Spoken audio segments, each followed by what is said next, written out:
आदि स्टूडियो के मोअज़्ज़ज़ नाज़रीन अस्सलाम वालेकुम। सबसे पहले वीडियो को लाइक कर दें और अगर आप हमारे चैनल पर न्यू हो तो चैनल को जरूर सब्सक्राइब कर दें और बेल आइकन को दबाना मत भूलें ताकि जब भी हमारी वीडियो अपलोड हो आपको सबसे पहले उसका नोटिफिकेशन जा सके। तो चलिए चलते हैं वीडियो की तरफ। मोअज़्ज़ज़ नाज़रीन, आज की हमारी वीडियो का टॉपिक है वाक़या करबला के कुछ पॉइंट। वीडियो को आगाज करने से पहले मैं एक चीज क्लियर कर दूं कि आज की वीडियो में जो कुछ भी बयान किया जाएगा कुरान और हदीस को सामने रखते हुए बयान किया जाएगा, इसलिए वीडियो को आखिर तक देखें। उम्मीद है आज की वीडियो आपको पसंद आए, इन्फॉर्मेटिव हो। तो चलिए बढ़ते हैं वीडियो की तरफ। मुअज़्ज़ज़ नाज़रीन, नकात की तरफ आने से पहले ये बता दूं कि इस मौजू से वाबस्ता मेरी कुछ मजीद फाइल्स भी हैं और वीडियोस भी हैं जो आप हासिल कर सकते हैं। मुअज़्ज़ज़ नाज़रीन, उन फाइल्स या वीडियोस के मौजू आपके सामने हैं। शान सहाबा, अहले अल सुन्ना के नज़दीक अहले बैत का मुकाम, शिया की शरारतें, यजीद बिन मुआविया, शिया का कुफर, मुहर्रमुल हराम। तो अगर आप इन मौज़ूआत को PDF फॉर्म में अपने पास रखना चाहते हैं तो इस नंबर पर राब्ता करें। मुअज़्ज़ज़ नाज़रीन, सैयदना हुसैन रजी अल्लाह को गलती लगी, रुकिए जज्बाती ना हो, सारी वीडियो को देखें। मासूम अनल खता कोई नहीं, अंबिया से भी गलतियां हुई, छोटी भी और बड़ी भी। आइए देखते हैं, क्या 12 इमाम मासूम अनल खता हैं? इमाम सुन्नियों के हो या शियों के, मासूम नहीं हैं। नबी सल्लल्लाहु अलैहि वसल्लम का इरशाद है, हर बनी आदम खताकार है, जामिया तिर्मिज़ी 2499। बल्कि मैं तो आगे की बात कहूँगा कि अंबिया भी मासूम नहीं, इनसे भी गुनाह सरजद हुए। इन्होंने अल्लाह से तौबा की, रजू किया, अल्लाह ने इन्हें माफ़ किया। आदम अलैहिस्सलाम से गलती हुई, सूरह बकरा आयत नंबर 36, सूरह आराफ आयत नंबर 22। नूह अलैहिस्सलाम से गलती हुई, सूरह हूद आयत नंबर 46। यूनुस अलैहिस्सलाम से गलती हुई, सूरह अंबिया आयत नंबर 87। नबी सल्लल्लाहु अलैहि वसल्लम से गलती हुई, सूरह अब्स आयत नंबर 1 to 10। नबी सल्लल्लाहु अलैहि वसल्लम से गलती हुई, सूरह अनफाल आयत नंबर 68। सैयदना हुसैन रजी अल्लाह कूफा क्या करने जा रहे थे? इस सवाल पर मुख्तलिफ तज्जिए किए जा सकते हैं, मुस्बत भी और मनफी भी। मोअज़्ज़ज़ नाज़रीन, सबसे मुस्बत तज्जिया ये है कि हुसैन रजी अल्लाह अपने बाबा अली रजी अल्लाह की तरह कूफियों की इस्लाह की खातिर वहां पर क़याम करना चाहते थे कि वो हुकूमत वक्त के साथ चला करें, रियासत को नुकसान ना पहुंचाया करें। हुज़ूर नाज़रीन, क्यों काफिला हुसैन रजी अल्लाह ने लड़ने का सामान ना लिया था? इस सवाल का मनफी तज्जिया ये है कि वो यजीद के खिलाफ लड़ने निकले थे। तो यहाँ फिर सवाल बनता है, क्यों? अभी यजीद के हाथों कोई गैर शरई काम भी नहीं हुआ था, वाक़या करबला भी नहीं हुआ था, वाक़या हुर्रा भी नहीं हुआ था, और भी कोई दिल खराश दलील नहीं थी।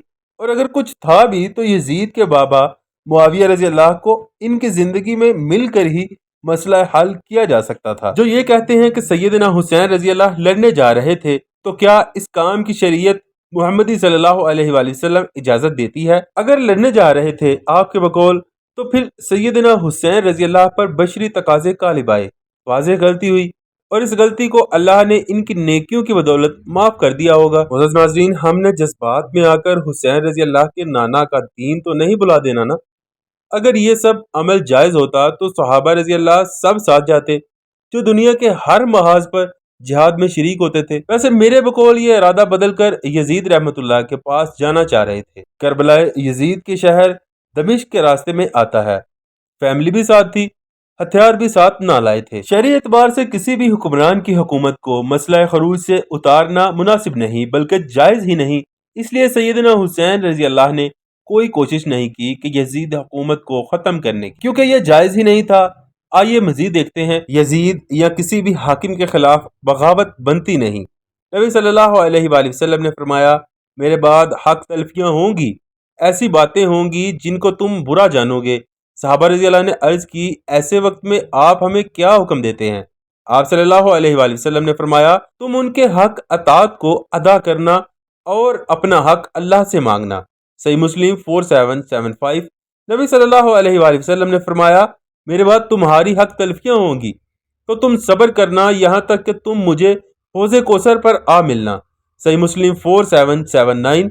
नबी सल्लल्लाहु अलैहि वसल्लम ने फरमाया, तुम झगड़ा न करना उस शख्स की हुकूमत में जो उसके सुपुर्द हो, जब तक खुला कुफर ना करे। सलमा बिन यजीद जाफी रजी अल्लाह ने नबी सल्लल्लाहु अलैहि वसल्लम से पूछा, अगर हम पर ऐसे हाकिम मुकर्रर हो जो अपना हक तो हमसे तलब करें लेकिन हमारा हक हमें अदा ना करें, तो आप सल्लल्लाहु अलैहि वसल्लम ने फरमाया, इनकी सुनो और अतात भी करो, इनके अमलों का बोझ इन पर है, اور تمہارے اعمال کا بوجھ تم پر۔ نبی صلی اللہ علیہ وآلہ وسلم نے فرمایا مسلمانوں کی جماعت کے ساتھ اور ان کے امام کے ساتھ رہ، اگر امام نہ ہو تو سب فرقوں کو چھوڑ دے، چاہے حالات کی تنگی یا کنارہ کشی کی وجہ سے درخت کی چھال ہی کیوں نہ چبانی پڑے، موت تک۔ اگر کسی طبقے کی نظر میں یزید برا تھا تو نبی صلی اللہ علیہ وآلہ وسلم نے فرمایا میرے بعد وہ لوگ حاکم ہوں گے جو میری راہ پر نہیں چلیں گے، میری سنت پر عمل نہیں کریں گے۔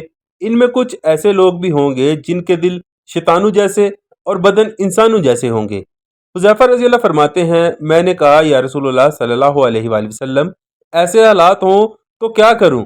آپ صلی اللہ علیہ وآلہ وسلم نے فرمایا اگر تو ایسا زمانہ پائے تو حاکم کی بات سن اور اطاعت کر، اگرچہ وہ تیری پیٹھ پھوڑے اور تیرا مال ضبط کرے تو اس کی اطاعت کرتا رہ۔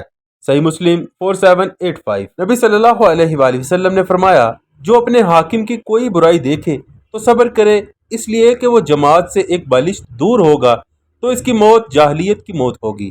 عبداللہ بن عمر رضی اللہ نے یہ حدیث تب سنائی جب یزید بن معاویہ رضی اللہ کے زمانہ میں حرہ والا واقعہ ہوا۔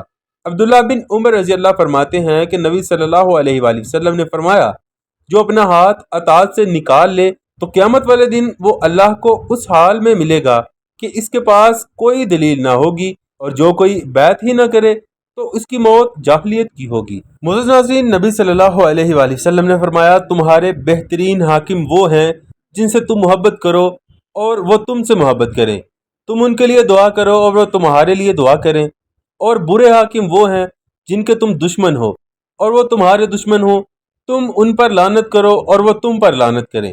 لوگوں نے عرض کی یا رسول اللہ صلی اللہ علیہ وآلہ وسلم کیا ایسے حاکموں کو ہم تلوار سے دفع نہ کر دیں؟ نبی صلی اللہ علیہ وآلہ وسلم نے فرمایا نہیں، جب تک وہ نماز کو قائم رکھیں۔ جب تم کوئی بات اپنے حاکموں میں بری دیکھو تو اسے دل سے برا جانو لیکن ان کی اطاعت سے باہر نہ نکلو۔ معزز ناظرین، واقعہ کربلا کو حق و باطل کو مارکا کہو گے تو مسلم ریاستوں میں کبھی بھی امن قائم نہیں ہو سکتا، کیونکہ کوئی نہ کوئی خود کو حسینی بنا کر پیش کرتا رہے گا۔ زندہ مثالیں موجود ہیں عصر حاضر میں بھی اور تاریخ کے آغوش میں بھی۔ معزز ناظرین، یہی تھے واقعہ کربلا کے کچھ پوائنٹس۔ امید ہے آج کی ویڈیو آپ کو کچھ انفارمیٹیو لگی ہو، آج کی ویڈیو میں آپ نے کچھ سیکھا ہو۔ اگر ویڈیو اچھی لگی ہو تو ویڈیو کو ضرور لائک کر دیں، اور جو بھی ابھی تک ہمارے چینل پر نیو ہے، چینل کو سبسکرائب نہیں کیا تو چینل کو ضرور سبسکرائب کر دیں، اور ویڈیو کو جتنا ہو سکے زیادہ سے زیادہ شیئر کریں اپنے دوستوں کے ساتھ، اپنی فیملی کے ساتھ۔ اللہ پاک سے دعا ہے جو میں نے سنایا اور جو آپ نے سنا، اللہ ہمیں اس پہ عمل کرنے کی توفیق عطا فرمائے، آمین، جزاک اللہ۔ تو ہم ملتے ہیں آپ سے نیکسٹ ویڈیو میں، تب تک کے لیے اللہ حافظ۔